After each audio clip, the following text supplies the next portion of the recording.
अस्सलाम वालेकुम गाइस, कैसे हैं आप सब। उम्मीद करती हूँ आप सब ठीक होंगे। लेसन नंबर 2 के साथ आया फरहत एक बार फिर आपकी खिदमत में हाजिर है। आज के लेसन में जो चीज़ हम डिस्कस करेंगे वो है साइकोलॉजी की डेफिनेशंस। ठीक है, जो over the period of time different eras में डिफरेंट फ़िलासफ़र्स ने, डिफरेंट साइकोलॉजिस्ट ने साइकोलॉजी को डिफ़ाइन किया है, उन डेफिनेशन से हम गो थ्रू करेंगे और देखेंगे कि आज की मॉडर्न डे कॉम्प्रिहेंसिव डेफिनेशन कैसे मार्ज़ वजूद में आई।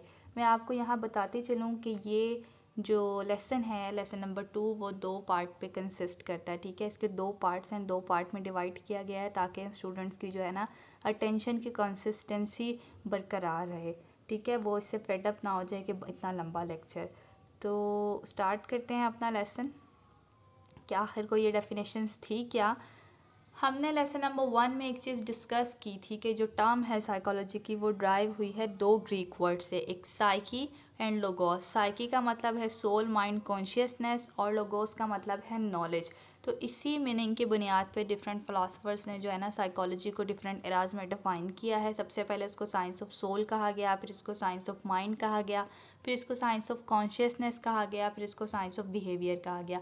तो हम 1 बाय 1 ये डेफिनेशंस जो है डिस्कस करेंगे और इन डेफिनेशंस के अंदर जो फ़िलासफ़र्स आते हैं उनका इस टर्म के बारे में क्या ख़्याल है, क्या बिलीव है, उसको देखेंगे और साथ में इन डेफिनेशन पे जो क्रिटिसिज्म हुआ है उसको भी डिस्कस करेंगे। तो चलो जी स्टार्ट करते हैं पहले डेफिनेशन के साथ अपना लेसन। कि पहली डेफिनेशन जो साइकोलॉजी की हमारे पास आई वो थी कि साइकोलॉजी एक साइंस है जो कि सोल की स्टडी करती है। ये डेफिनेशन पोस्टुलेट और फॉर्मुलेट और साइकोलॉजी को इस तरह डिफ़ाइन करने वाले कुछ फ़िलासफ़र्स थे, जिसमें ग्रीक फ़िलासफ़र शामिल है, यूरोपियन फ़िलासफ़र शामिल है, मुस्लिम स्कॉलर्स शामिल हैं। ग्रीक फ़िलासफ़र्स में जो लोग आते हैं वो आते हैं फिथागोरस, सोक्रेट, प्लेटो, अरिस्टोटल। यूरोपियन में जो आते हैं वो प्लॉटिनियस, सेंट ऑगस्टीन। और मुस्लिम स्कॉलर्स में अलकिंदी, फरीबी, इब्न मिस्कावी और एवेंसीना। ठीक है, ये सारे जो फ़िलासफ़र्स हैं ना और ये जो मुस्लिम स्कॉलर्स हैं, इनका मानना था, इनका जो एक कह लें म्यूचुअल बिलीव था सोल पे, वो ये था कि सोल जो है ना इमॉर्टल है। इन्होंने सोल की इमॉर्टैलिटी पे बहुत बात की है। ये बात जो है वो रिपीट होगी, ये कंसेप्ट जो है ना ये डेफिनेशन डिस्कस करते हुए बारहा रिपीट होगा।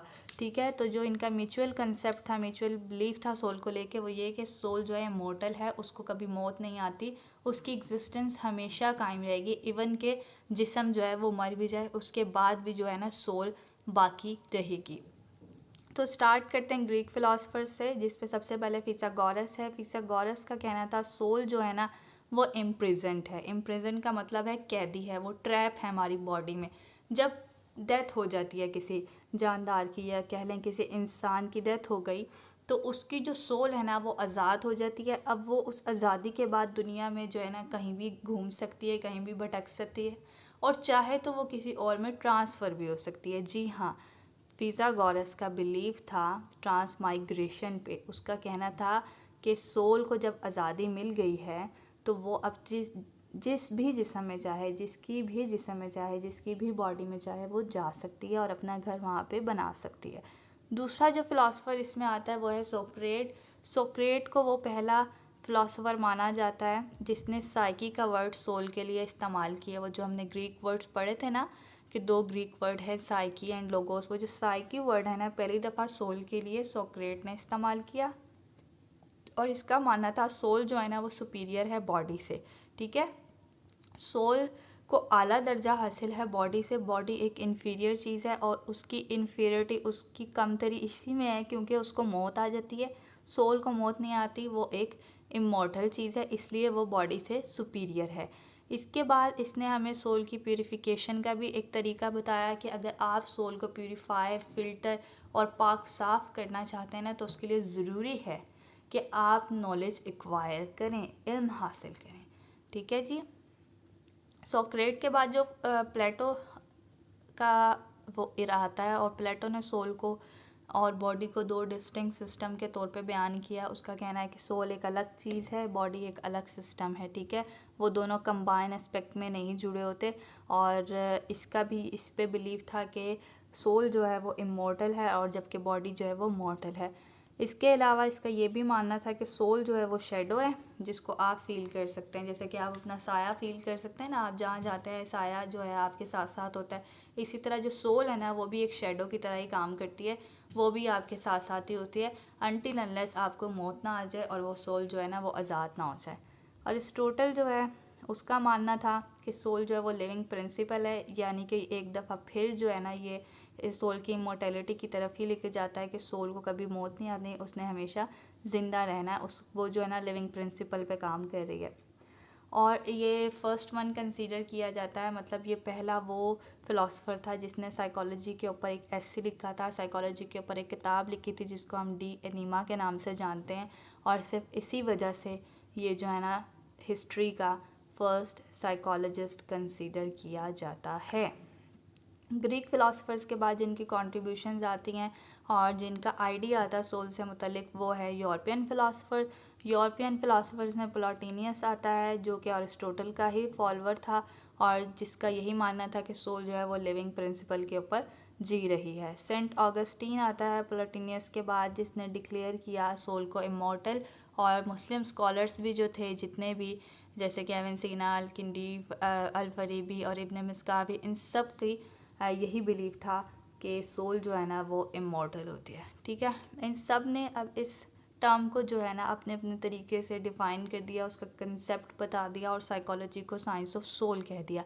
इस डेफिनेशन पे जो क्रिटिसिज्म हुआ वो ये था कि साइकोलॉजी जो है एक साइंस है, ठीक है, तभी करके वो फ़िलासफ़ी से अलग हुई है।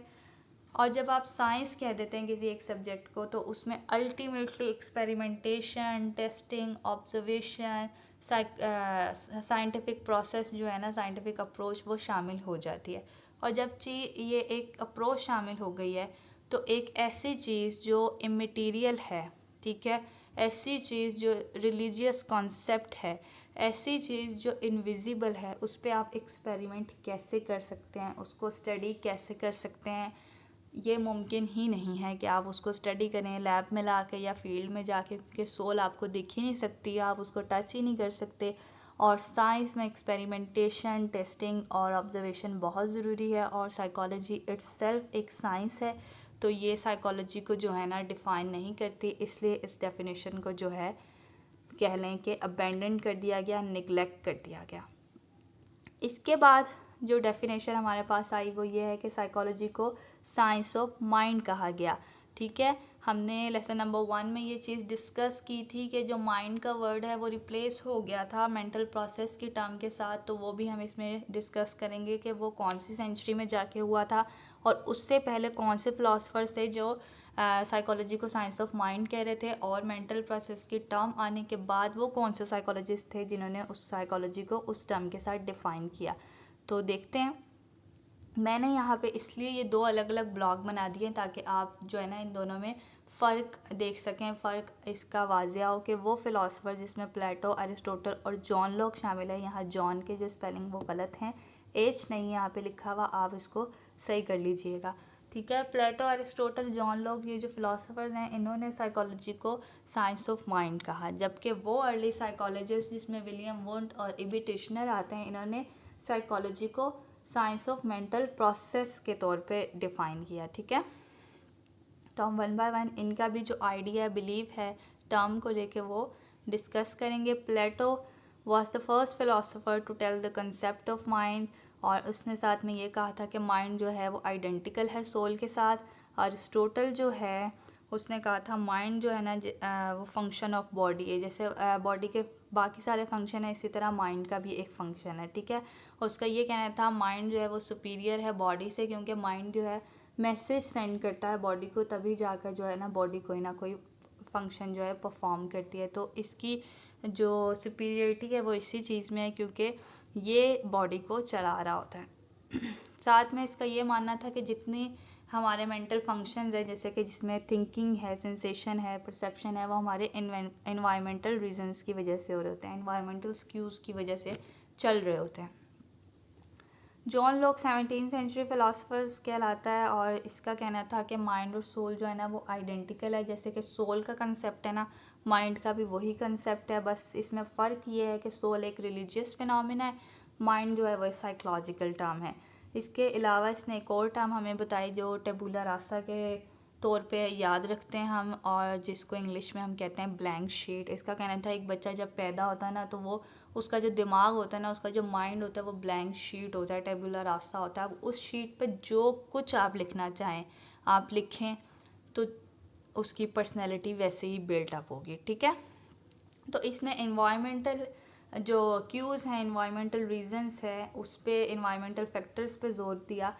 बायोलॉजिकल रीजंस, हेरिडिटी और जेनेटिक्स इसको इसने हाईलाइट नहीं किया। और 17वीं सेंचुरी के बाद 18वीं सेंचुरी में जो है माइंड की टर्म को रिप्लेस कर दिया गया मेंटल प्रोसेस के साथ। और इस टर्म के साथ साइकोलॉजी को डिफ़ाइन करने वाले विलियम वुंड और टिचनर थे। Wound was the first who established the first experimental lab of psychology in Germany in 1879, और साथ में he was the first to use the method of introspection। Introspection वो method है जिसके थ्रू जो है ना आप इनवर्ड फीलिंग्स किसी की असेस कर सकते हैं, ठीक है। मैं अगर आपको बताऊं कि मेरे अभी मैं क्या फ़ील कर रही हूँ, मेरे अंदर क्या चीज़ें चल रही हैं, अपनी इनवर्ड स्टेट बताऊं, तो आप जिसके थ्रू उसको एनालाइज करेंगे वो होगा मेथड इंट्रोस्पेक्शन। इसके बाद टिचनर विलियम वुंड का ही जो है फॉलोअर है, इसने भी साइकोलॉजी को जो है ना मेंटल प्रोसेस कह के डिफ़ाइन किया। अब इसके मेंटल प्रोसेस चीज़ क्या है, मतलब हम मेंटल प्रोसेस को पिछले लेसन में डिस्कस कर चुके हैं कि मेंटल प्रोसेस को हम मेंटल फंक्शंस के तौर पे याद रख लें कि वो फंक्शंस जो हमारा माइंड परफॉर्म करता है, जैसे कि thinking, sensation, memory, learning, imagination, reasoning, ये सारे फंक्शन जो हमारा माइंड परफॉर्म करता है वो मेंटल प्रोसेसेस कहलाते हैं। लेकिन इसके ये जो फंक्शन है वो किन एस्पेक्ट्स पे होते हैं, क्या उसके फीचर्स हैं, किन पार्ट्स पे वो चल रहा होता है। तो बेसिकली 3 तरह के वो पार्ट्स हैं, कॉग्निशन, कनेशंस और अफेक्शन। कॉग्निशन को आप सिंपल वर्ड्स में इस तरह याद रख सकते हैं कि आपने कोई नॉलेज एक्वायर करनी है किसी वर्ल्ड मैटर की, ठीक है, तो वो नॉलेज बेस जितने भी आपके मेंटल फंक्शंस चलेंगे वो कॉग्निशन के अंदर आएंगे। मैंने एक टॉपिक को लर्न करना है, ठीक है, तो ये जो चीज़ आएगी, ये वाला जो मेंटल फंक्शन आएगा ना, लर्निंग, वो कॉग्निशन के अंदर आएगा, ठीक है। फिर आते हैं कोनेशंस। कोनेशंस में सारी डिज़ायर्स, इम्पल्सिव और अर्जेस आ जाती हैं किसी चीज़ को हासिल करने की, ठीक है। मैं चाहती हूँ कि मुझे ना एक ड्रेस बहुत पसंद आ रहा है, तो मैंने वो जाके जो है ना परचेज़ करना है, तो मेरी बड़ी ख्वाहिश है वो ड्रेस लेने की, ठीक है। अब ये जो इम्पल्स है ना, ये अर्ज है, ये ख्वाहिश जो है ना, वो इस एस्पेक्ट के अंदर आती है, कोनेशंस के अंदर आती हैं। अब किसी इवेंट, सिचुएशन और किसी चीज़ को लेकर जो हमारी फीलिंग्स होती हैं, और उन फीलिंग्स के बुनियाद पे जो हम अपने मेमोरीज़ बना लेते हैं, वो आती हैं अफेक्शन के एस्पेक्ट के अंदर। तो ये 3 तरह के एस्पेक्ट्स होते हैं किसी भी मेंटल प्रोसेस के होने के पीछे। या तो वो कॉग्निशन की बेस पे हो रहा होता है वो फंक्शन, या तो वो कनेक्शन की बेस पे हो रहा होता है, या तो वो अफेक्शन की बेस पे हो रहा होता है। अब ये तीनों फंक्शन जो है ना हर इंसान में मौजूद होते हैं, लेकिन इसकी इंटेंसिटी, इसकी ड्यूरेशन, इसकी अक्रेंस जो है ना वो हर इंसान में डिफरेंस हो सकती है। जैसे कि मेरे ज़्यादातर मैं कहूँ कि मेरे मेंटल फंक्शंस जो है वो कॉग्निशन की बुनियाद पे होते हैं, इतनी मैं कोई मेमोरीज नहीं बनाती, मैं कोई अफेक्शन का जो एस्पेक्ट है मेरे अंदर बहुत कम है, ठीक है, लेकिन होगा ज़रूर, ऐसा नहीं है कि वो एब्सेंट ही होगा। तो इसकी ड्यूरेशन, इसकी अक्रेंस और इसकी इंटेंसिटी वो वेरी कर सकती है, लेकिन ये तीनों एस्पेक्ट हर इंसान में मौजूद होते हैं। मेंटल प्रोसेसेस की तरह ही माइंड के भी कुछ एस्पेक्ट हैं। माइंड को भी 3 हिस्सों में डिवाइड किया गया है। पहला हिस्सा है कॉन्शियस, दूसरा हिस्सा है सबकॉन्शियस, तीसरा हिस्सा है अनकॉन्शियस।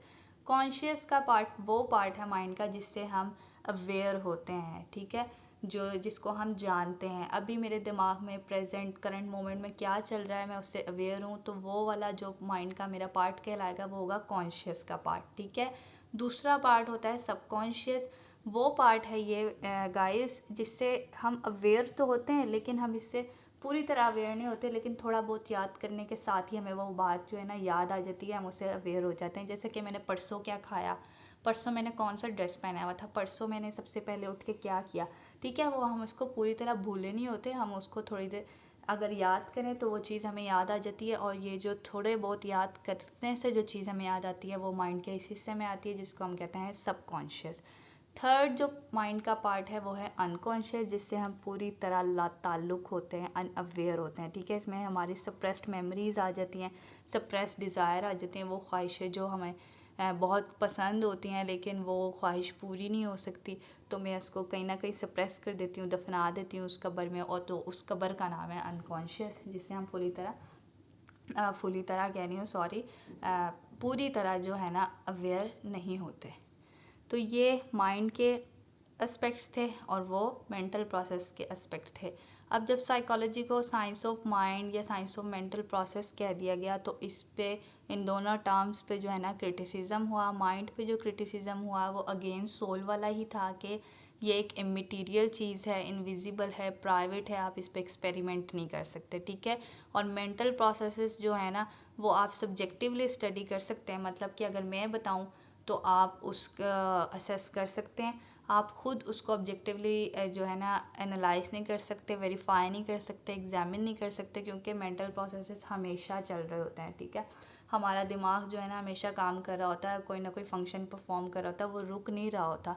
और जो पेशेंट होते हैं या बच्चे होते हैं, जो मेंटली सिक बंदे होते हैं, मेंटली डिसेबल बंदे होते हैं, वो तो अपना मेंटल प्रोसेस बयान ही नहीं कर सकते। अगर हम सिर्फ इंट्रोस्पेक्शन के मेथड की बात कर रहे हैं कि जिसमें इंसान ने खुद बताना होता है कि वो किस तरह फील कर रहा है, उसके अंदर क्या चल रहा है, तो अगर यही मेथड अगर हम साइकोलॉजी में रखें और साइकोलॉजी को इस तरह ही डिफ़ाइन करें, तो ये जो लोग हैं, जो भी बच्चे हैं या पेशेंट हैं या मेंटली सिक हैं, वो तो ये बयान ही नहीं कर सकते।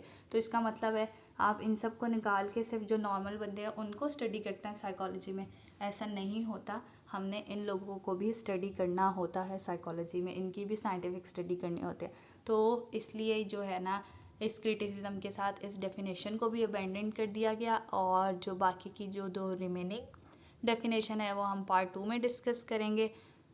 तो अगर तो आपको ये लेक्चर समझ आया है तो इसको शेयर करें अपने दोस्तों के साथ, चैनल को सब्सक्राइब करें और वीडियो को लाइक करें, और अपना व्यू पॉइंट जो है ना मुझे लाजमी दिया करें कि मैं और क्या चेंजेस करूं अपने पढ़ाने के तरीके पे, ठीक है, ताकि मैं अपने नेक्स्ट लेसन से उसको फॉलो करूं और मज़ीद अच्छे तरीके से कोई टॉपिक आपको पढ़ा सकूं। Thank you. अल्लाह हाफ़िज़।